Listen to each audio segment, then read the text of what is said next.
Hi everyone, welcome to my channel. I'm Kissy. I wanted to do a reading real quick. Something came up and I wanted to address it. And I think it's fitting. We're in Capricorn season, right? After all, happy birthday to all the Capricorns. But here's the thing. Narcissism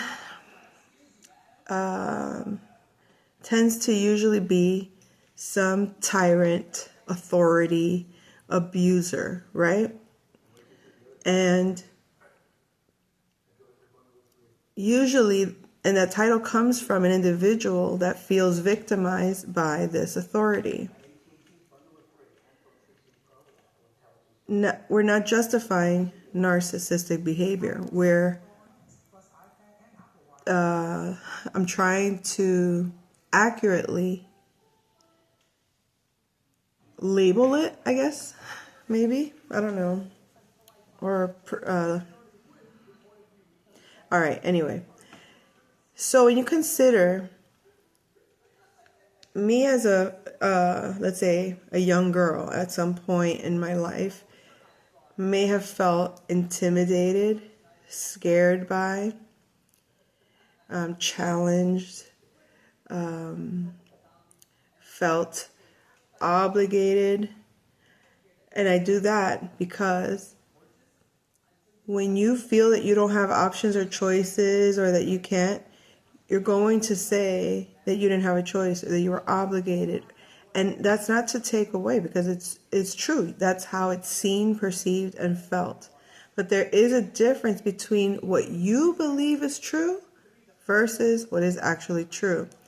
Again, I want to do this so that on both sides, the authority that's being accused of being a narcissistic abuser versus the subordinate that senses or that's claiming to be abused by this authority figure. It's okay.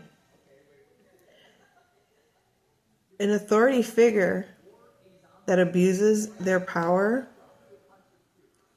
will want to keep things secret, will want to threaten you to keep things quiet, or else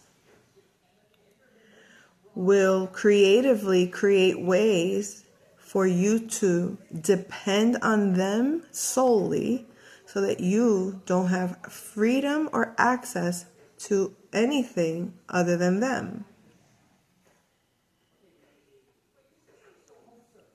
The abuser will also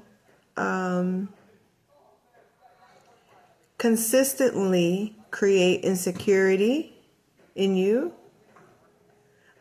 not as a defense mechanism to your accusations. In other words, it's kind of hard to be to feel like a mediator between two sides in this subject, because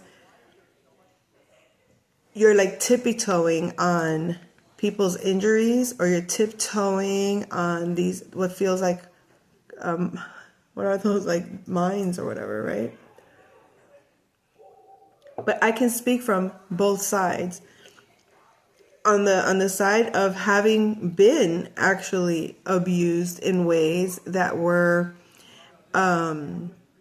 clear, and I think that's what I want to do, is clarify what is hold on. All right. To clarify what is actual abuse is truly against your will. You say no. You say, I don't want to. You say, and the person keeps coercing you, pushing you, threatening you, manipulating you into giving up your no and then just saying yes. You're forced, you're cornered, you're obligated, you don't have a way out. That's abuse. That's abuse. A boss that is, or I mean, when I say a boss, we're talking Capricorn energy, but the authority figure that, because this could be a spouse, a parent, a sibling, a friend, a coworker, It could be anyone. You could perceive anyone as an authority figure in any area of your life. In the dating realm, you can be maybe insecure and feel that you may not have qualities that are attractive. So you're very shy or you're very insecure in how you engage with the person. So what happens is that person that gives you the attention, suddenly you want to give them all this love and attention and wow, thank you.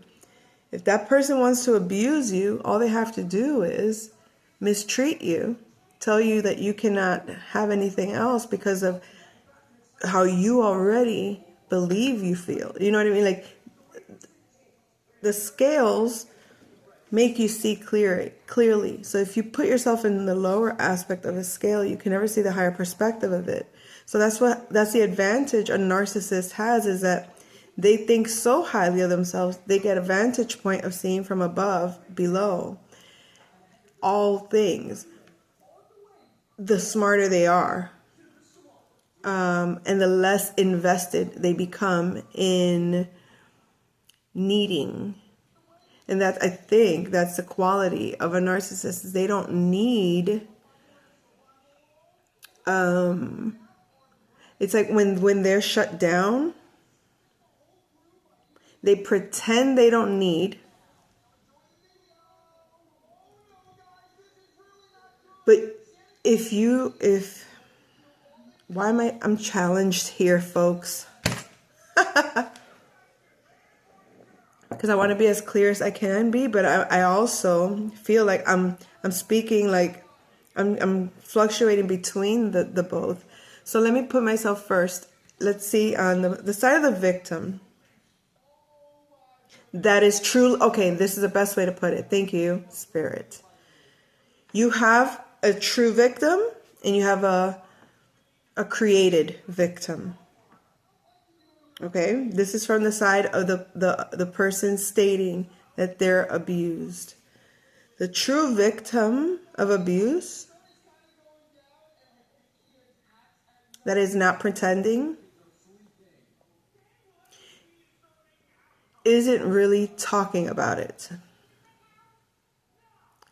isn't trying to shed light to it, because they're in true fear. I'm talking about in the state of being a victim, not a person that has overcome a victimhood, because a person that's overcome victimhood